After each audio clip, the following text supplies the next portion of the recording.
it's my honor to introduce AEI's president, Robert Doar.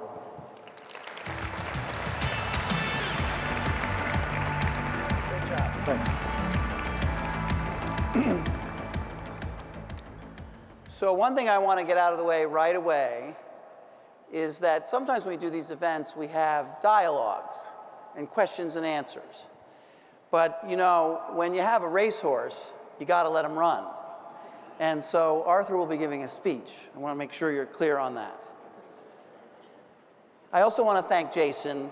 When it comes to leading an organization such as AEI, Jason Birch has been the best partner anybody could have. For more than 2 decades, he's done so much for all of us. Now, we gather tonight to honor our great friend and mentor, Arthur Brooks. And before introducing Arthur, I'd like to say a few words about what brings us all together and about the work we do every day. And I'd like to say a word in praise of the United States. Lots of people today are quick to tell you what's wrong with our country, and that's important. But we don't often enough remind ourselves of how much is right about it, how much we agree, and how important those agreements are. You realize this when you look at America from the outside. I have just returned from a trip with AEI scholars to Warsaw, where we were on the edge of the war in Ukraine. There we came face to face with 2 facts. First, the people of Ukraine are making an historic and courageous stand for freedom. And they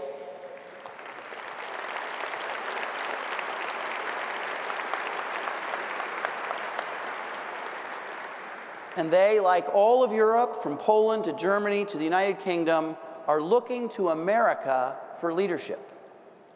And second, we saw firsthand that Americans, including political leaders from both parties, but also citizens and soldiers, are providing that leadership and playing an essential role in the battle for a free and independent Ukraine. Now, those facts should come as no surprise to all of us. As Ronald Reagan would say, fighting for freedom is what we do, because, after all, we are Americans.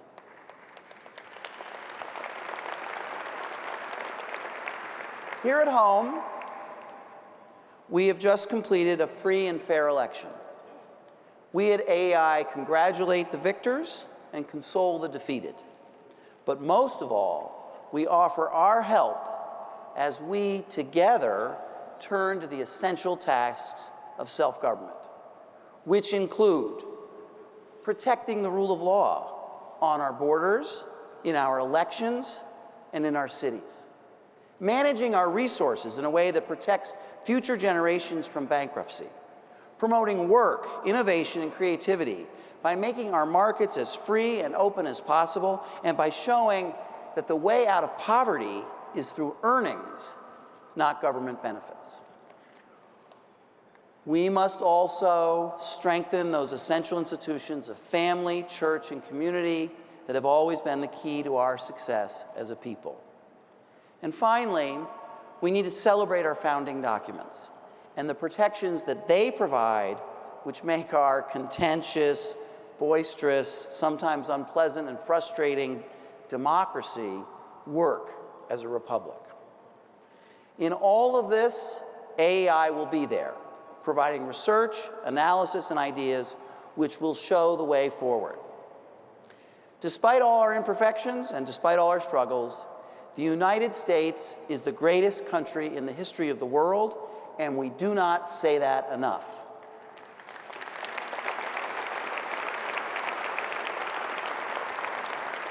But to help us do that, you might say, we need happy warriors. And that brings me to tonight's honoree. Almost 20 years ago, Arthur came to AEI from Syracuse University, and from the day he arrived, he changed our institution with his energy, his charm, his humor, and most of all, his love, which came from his faith in God. He taught us lessons about charitable giving, the moral core of free markets, and why human flourishing and happiness are far more important than partisan politics. Arthur's decade of leadership saw AEI protect its unique strengths while also expanding our work, our impact, and our reputation. He left us with a beautiful headquarters, with a new vision for outreach and communications, with a legacy of new scholars, staff, and supporters who he recruited and attracted. And all the while, Arthur was a steadfast guardian of our nonpartisan intellectual quality and rigor. Too often, people in Washington assume you have to choose between having integrity or having influence. But AEI has always proven that is a false choice. We have proven it from AEI's earliest days, and with Arthur at the helm, we proved it anew. Now, after all of that, I've even left out an interesting fact that ever since Arthur left, a strange thing has been happening. Some guy from India named Dolly keeps calling the office and asking for Arthur. I got a little chuckle, not much, but I tried. Seriously, all of us have been graced by Arthur's influence. That's why all of us at AEI are very proud to honor him tonight with the Irving Kristol Award. Congratulations, Arthur, and thank you for all you have done for America. There you go. We'll see you.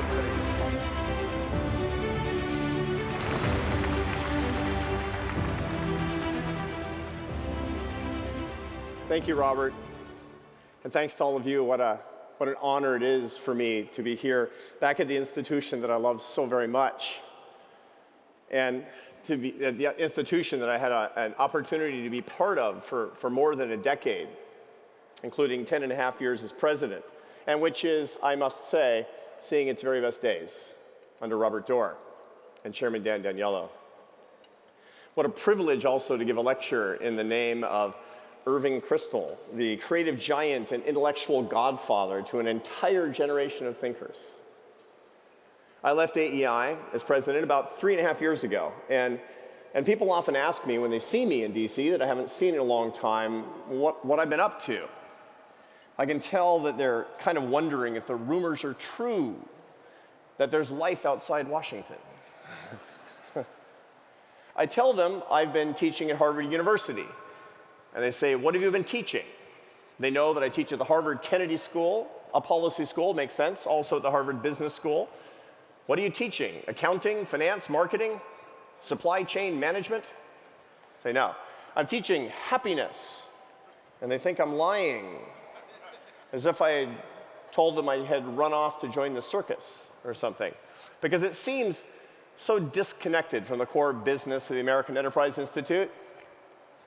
It isn't disconnected from the core business of the American Enterprise Institute, not at all. In my first year as president of AEI, the year 2009, the Kristol Lecture was delivered by my great friend Charles Murray. And that speech was entitled, "The Happiness of the People." As he pointed out in that beautiful speech, which I recommend that you go back and read or watch, happiness is it's a core part of the American dream. As the first paragraph of the Declaration of Independence reminds us, the pursuit of happiness is one of our unalienable rights guaranteed and given to us by our Creator, alongside life and liberty. Everybody knows that. The story behind it is a little less well known. Thomas Jefferson, who penned the document, was asked sometime later, after the Revolution and the establishment of the new country, why he used that turn of phrase. Many people believe his answer was that he was simply taking dictation from the American mind.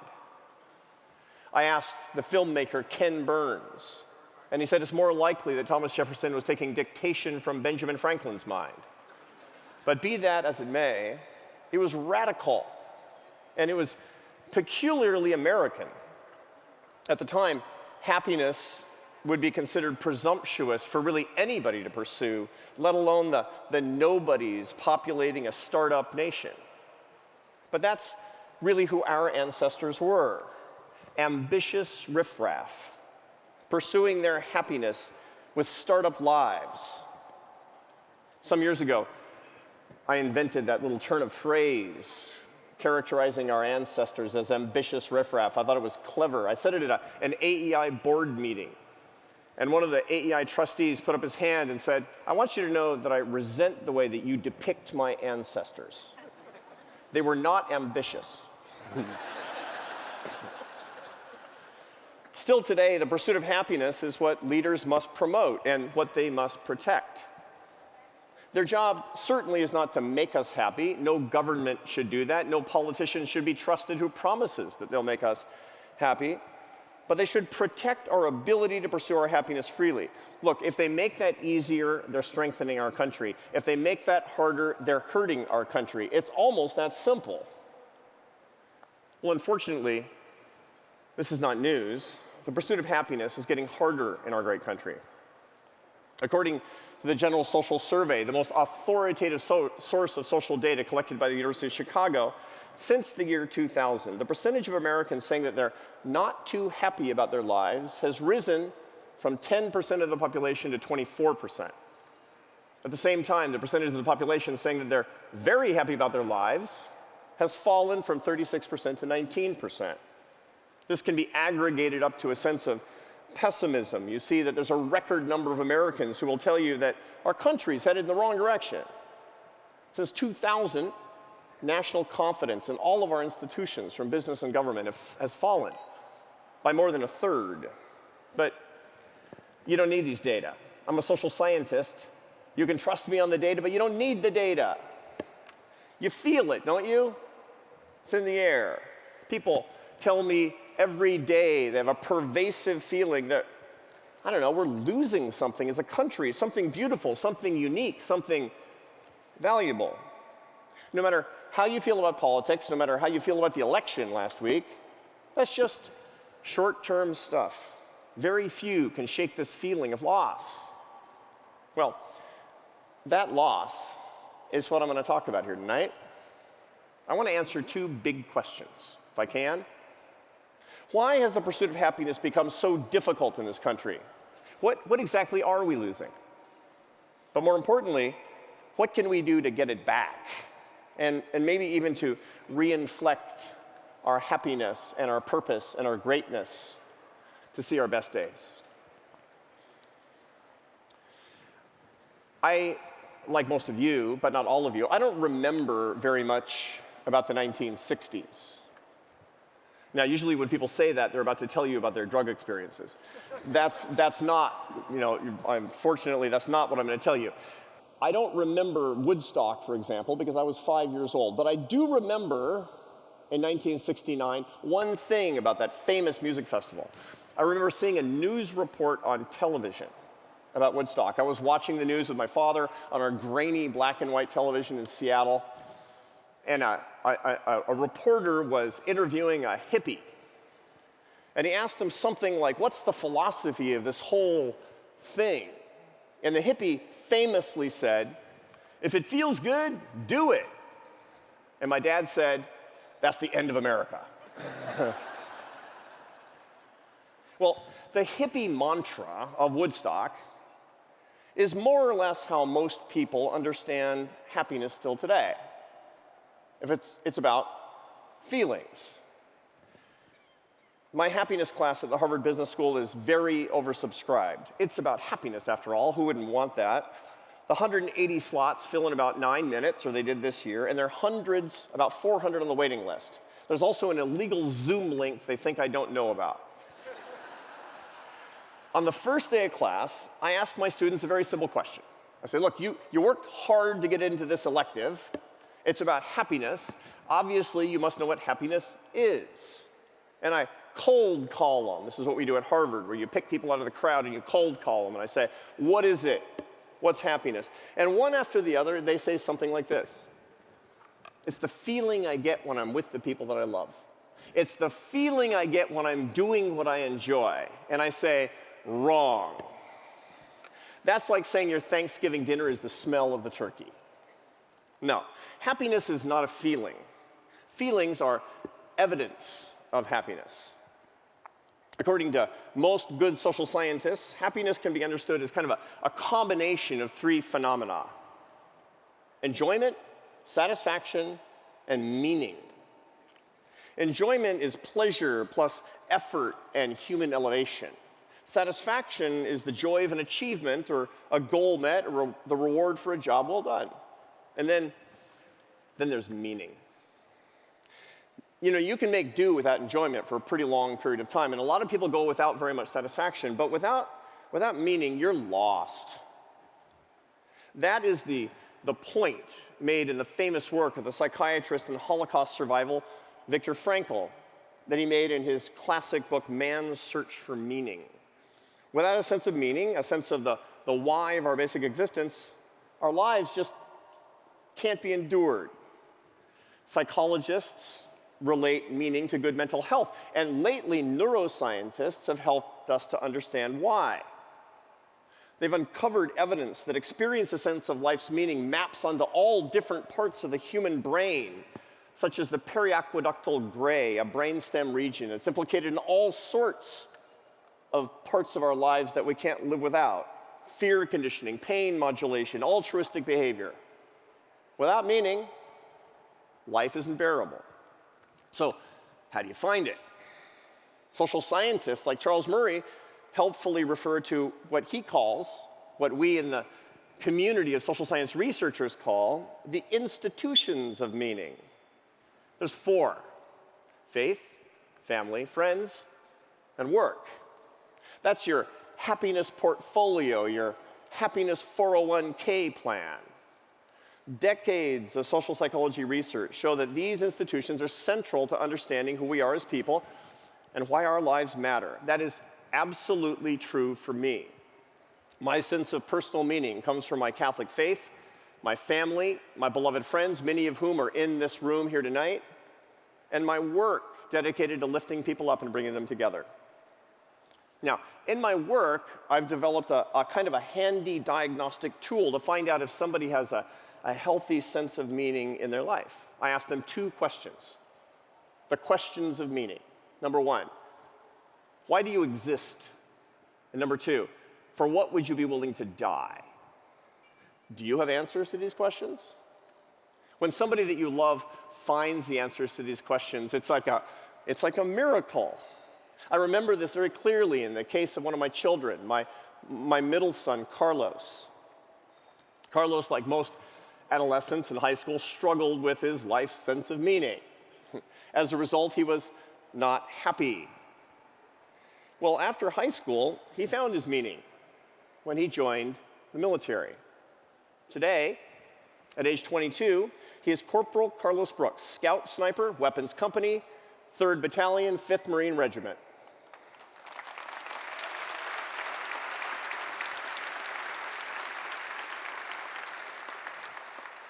Ask him the 2 meaning of life questions, and he has answers.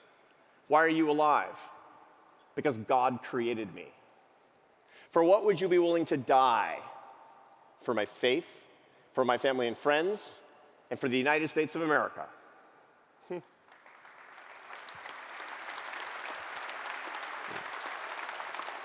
But I have to ask, I need a clarification. Carlos, what is America? It's the American people, and the people with the spirit of American freedom in their hearts. It's us. Now, this happiness crisis in America, I think it's actually a crisis of personal and shared sense of meaning. We lack meaning. I believe this is because the institutions of meaning, faith, family, friends, and work, have been in full-scale decline for the past 20 years. Consider the evidence. Religious affiliation, religious practice, steadily falling. Among people under 30 today, more than 1/3 are neither spiritual nor religious, and it's rising by a percentage point every single year.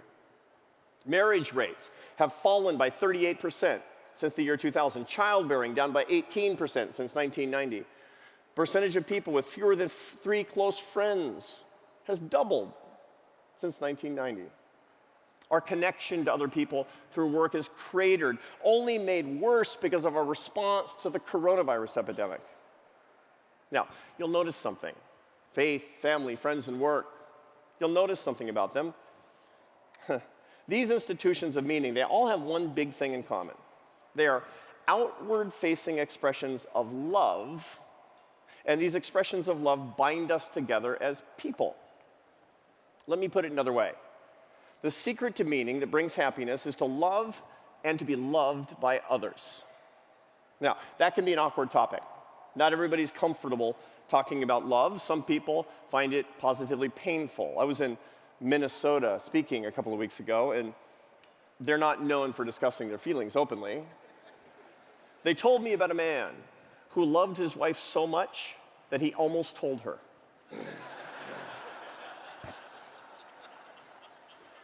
But we have to talk about love today. When we lose the institutions that reinforce our love for each other, there's a vacuum of meaning in our lives. Happiness abhors a vacuum. So we seek alternative sources of meaning, and that leaves us vulnerable to moral predators. I'm talking about people who offer us fear and hatred instead of love. People who exploit our lack of love to divide us for political, financial, and personal gain. These are people in politics and in media and in academia, or just simple internet trolls who would set us against each other. These are people who tell us that we're victims of fellow Americans, even friends and family who don't share our demographics or political views. Leaders have filled the space people once reserved for faith and family and friendship and work that serves others, and given us instead the zombie religion of grievance and the counterfeit family of shared victimhood. They urge us to think in terms of us versus them, and to see us as victims of them, be they immigrants or wealthy people or Democrats or Republicans or people of another race or religion. The leaders who sell grievance do not have our interests at heart.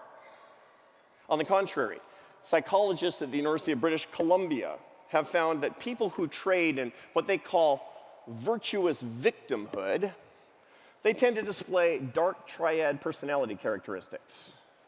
That means, for those of you not following the social psychological research on the dark triad, narcissism, Machiavellianism, and psychopathy. These are people we should pity or fear, but not follow. These are not the people we want setting policy or educating our children. But they are.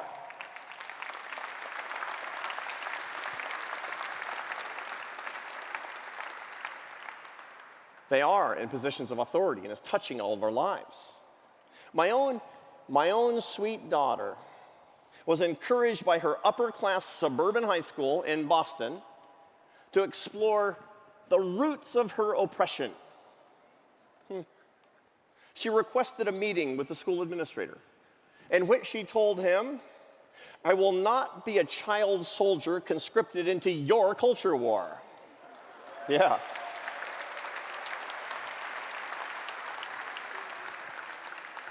I will admit that I fell prey to the deadly sin of pride that day. But my daughter was simply acting in self-defense, my friends. The great psychologist Jonathan Haidt and his co-author Greg Lukianoff, they have found that an identity of victimhood, like bad religion or bad family, causes anxiety, it provokes depression, and these things have skyrocketed in recent years, especially among young people. It's also ripping our country apart. Today, 72% of Democrats say that Republicans, and by that I mean Republican citizens, not politicians, that these Republican citizens, their neighbors, are more dishonest and immoral than other Americans. 64% of Republicans say the same thing about Democrats. 61% of Americans are concerned that we could face another civil war. How long can this go on? The words of historian Will Durant, they kind of ring in my ears these days. He wrote about why Rome fell. Here's what he said, very simply.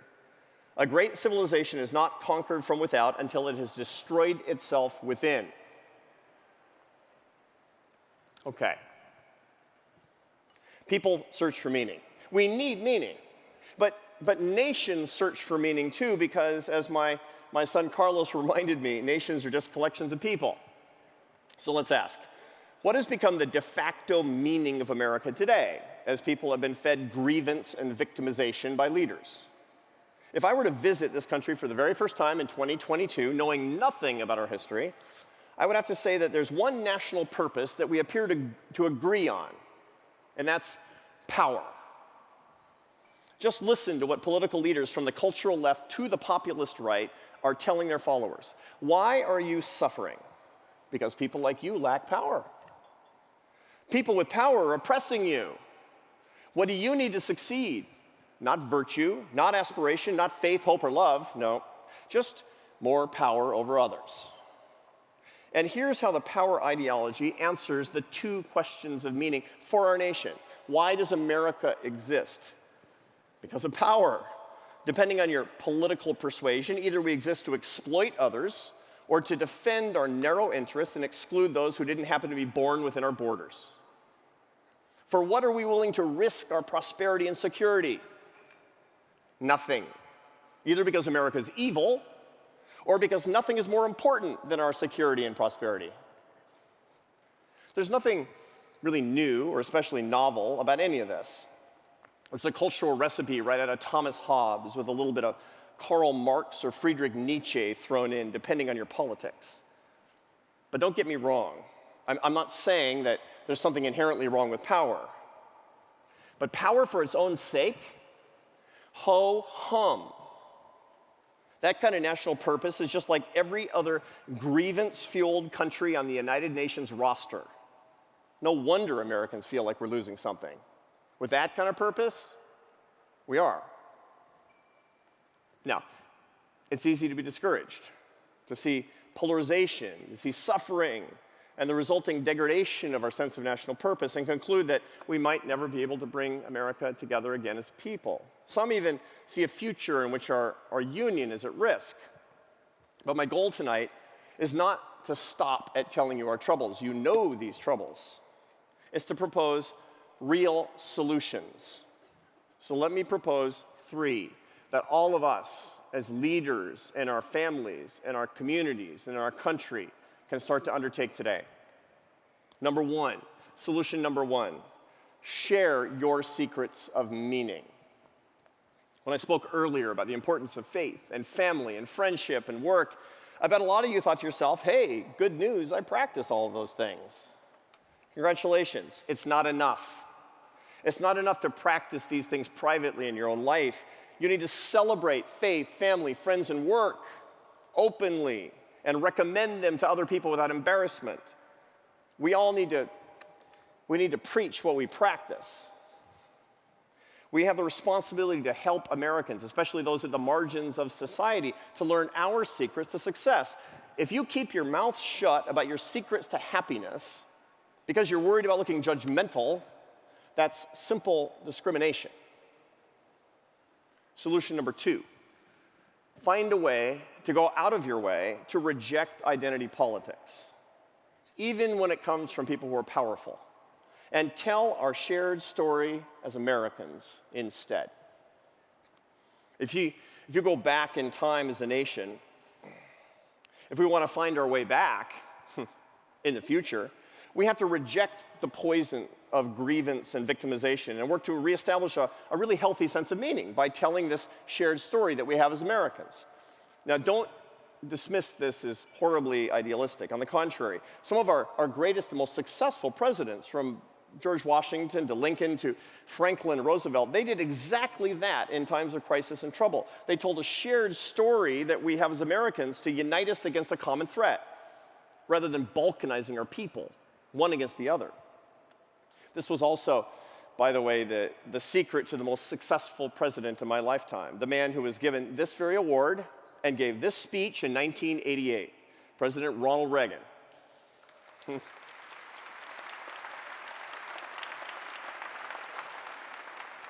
That's success. His name's an applause line.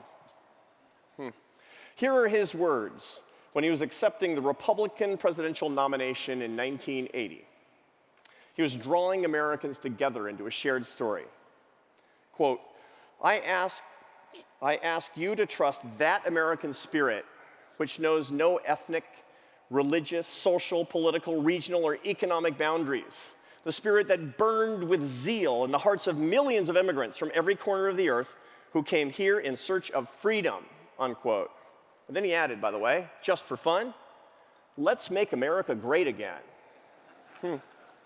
Now, in 2022, Reagan's elegy to immigrants, it sounds kind of strange coming from a conservative, doesn't it?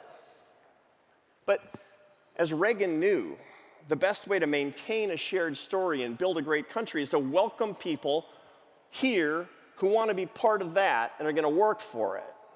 So,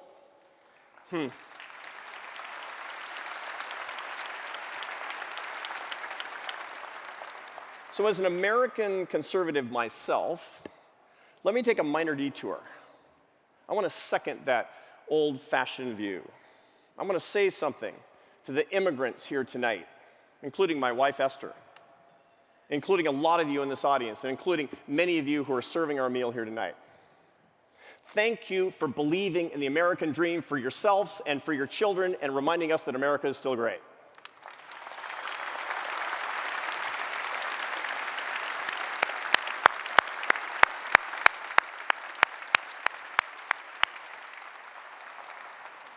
So, what exactly should that American story be that we share? I don't think we have to look very hard to find it. We need to give voice to the story that I think ordinary Americans still have written on their hearts. As a social scientist, one of my hobbies is actually collecting fake quotes that people use all the time. They're kind of a sociological Rorschach test. They always say more about the misquoters than anything else.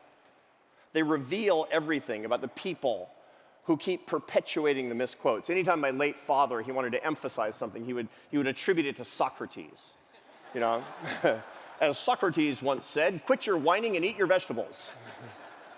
That tells you more about my dad than it did about Socrates, obviously. One of the quotes most commonly attributed to Alexis de Tocqueville is this one. America is great because she is good, and if America ever ceases to be good, she will cease to be great. He had those words attributed to him since the middle of the 19th century, probably when he was still alive. But he never said that, and as far as I can tell, he never wrote that either. The reason that's a powerful thing, that we persist in using that misquote, I see it all the time, is because that's what we want to believe about the United States.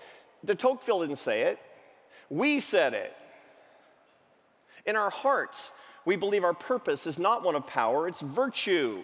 To be good, we must be great. To be great, we must be good. To be powerful, we must be virtuous.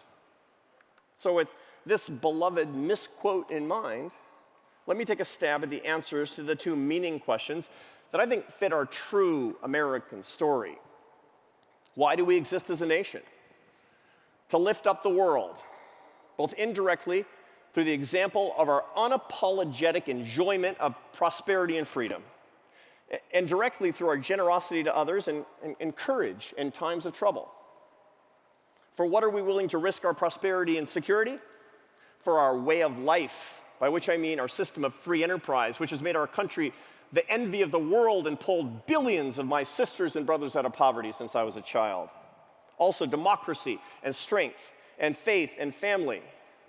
It's our willingness to fight for the things that benefit us, but also that benefit the world by providing a model that others can and have followed.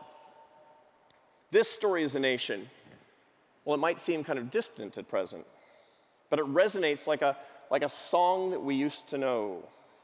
It strikes a chord because leaving aside the outrage industrial complex, which I hope we could leave aside forever, it reminds us that we can be part of something bigger than ourselves that brings freedom and opportunity and goodness. This is what makes us proud to be Americans again. Now, I wasn't born yesterday. I know that it's a lot more complicated than a patriotic bumper sticker. I get it. Reasonable people can and do disagree about how to pursue these aims. As a matter of fact, we have to disagree. One of the ways that we keep our freedoms is by arguing about how to keep our freedoms. Now, I promised you 3 solutions, and I only gave you 2. Number 1 was to share your secrets to success. Number 2 is to reject identity politics and tell a national story, which is the story of goodness before greatness. Here's the 3rd practical solution, and it's the most urgent of all today. In 1796, in his farewell address to the nation, George Washington said this: Citizens by birth or choice of a common country, that country has a right to concentrate your affections. In other words, no matter who you are, no matter how you got here, love your country. So what's my country? Is it the soil? Is it the ethnic ancestry? Is it the money? No. As Carlos told me, it's the people. You and I are in America. And so are the people who are not here tonight, including the people who don't agree with me, or look like me, or think like me, or vote like me. As impossible it is to imagine, there are millions of people out there who don't love the American Enterprise Institute. Them too. To be great, we must be good. To be good, we must start by being good to each other, even when we disagree. No, especially when we disagree. Anything less is un-American. Now, let me emphasize the importance just a little bit more of not agreeing with each other. This is a country based on competition. Competition in politics, which we call democracy. Competition in economics, which is capitalism. And the competition of ideas, which is most important of all, and the concept on which the American Enterprise Institute was founded in 1938, so fundamental to a free society. We have to disagree, but I will not treat those with whom I disagree with contempt, because that is to say I have contempt for the United States, and I won't do it. It's wrong.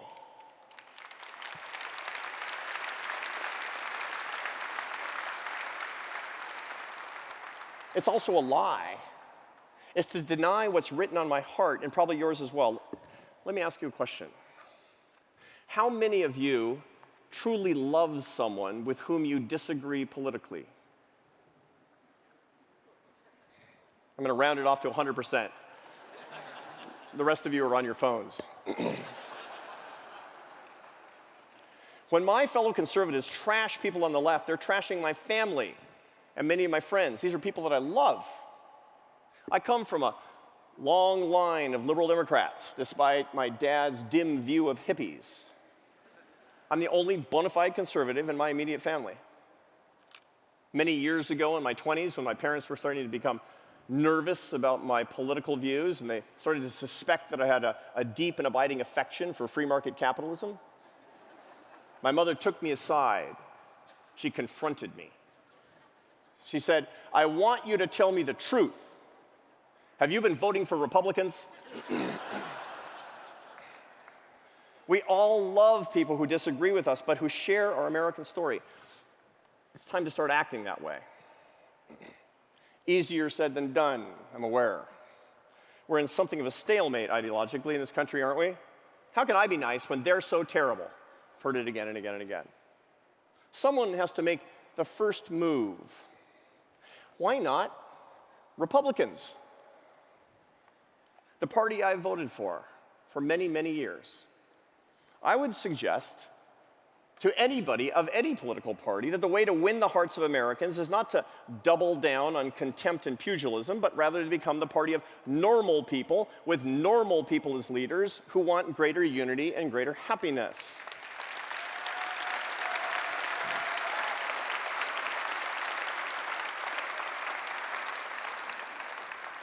That's the right thing to do, and my grandmother would have been proud of it. But it's a practical thing to do, my friends. Look, I have data, but you don't need the data to tell you that 93% of Americans say they hate how divided we become as a country. But ask them, and they'll say they don't feel they have leaders who do as well. So they sigh and pull the lever for the lesser of two evils. How sad, how pathetic in a country like ours. There's an opportunity for whomever wants to grab it to go from a 51-49 political ping pong match to governing with a big majority. Here are 4 steps to embrace that opportunity, starting today. This is advice I give to all of my friends in politics and in leadership at every level. Step 1, renounce all rhetoric of contempt and hatred for all fellow Americans. Number 2, leave behind the leaders who got us into the swamp of grievance and victimization, starting now.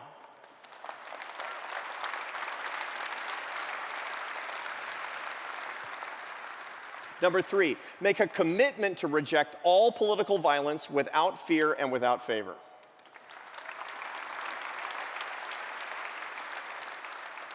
And number 4, search for stable, mainstream policy solutions that a majority of Americans can live with while disregarding the approval of radicals and activists.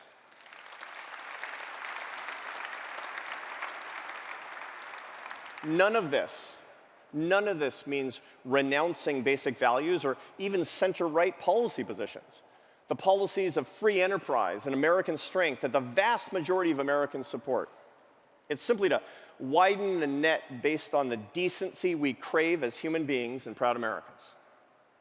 Now, I know, I'm probably going to read tomorrow that this was a pretty naive speech, maybe from some of my friends on the right, and I'm not going to lie, it's going to hurt my feelings a little bit, although not that much. The hardest part of what I'm suggesting is that it requires standing up to one's own side. It means calling very powerful people to account. Nobody wants to do this. It's scary. We are literally evolved not to stand up to our friends. 500,000 years ago, that would mean getting kicked out of your tribe, wandering the frozen tundra, and dying alone. But look around. There's no tundra, just Twitter. Standing up to the powerful, look, it isn't physical courage, it's moral courage. We often hear that the leaders of the grievance coalition, we hear from them that it's morally courageous to stand up militantly to your enemies. What nonsense that is. As my father taught me, true moral courage is standing up to your friends on behalf of the people with whom you disagree. That's the patriotic thing to do.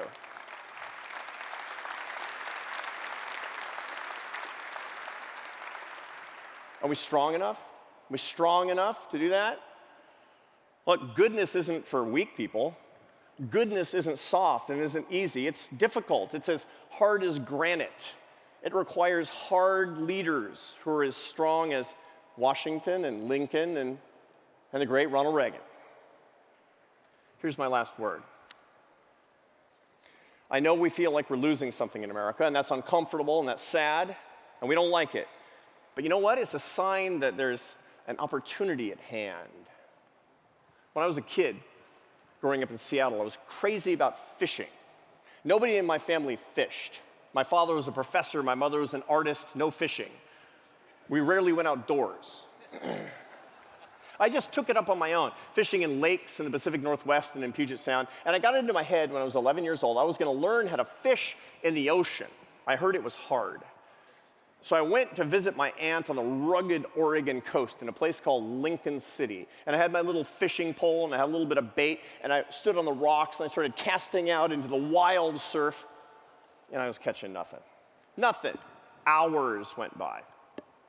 After a while, a wizened old fisherman from the town comes up and he says, "Hey kid, I've been watching you." Today he'd be arrested, but anyway.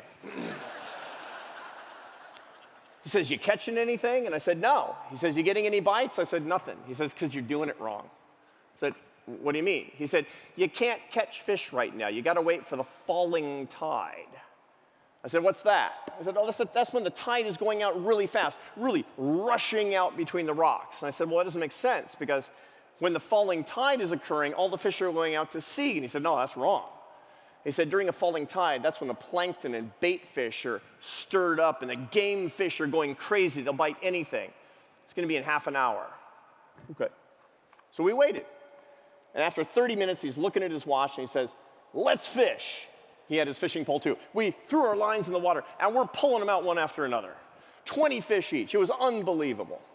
At the end of 45 minutes, exhausted, we're sitting on the rocks. We were friends by this time.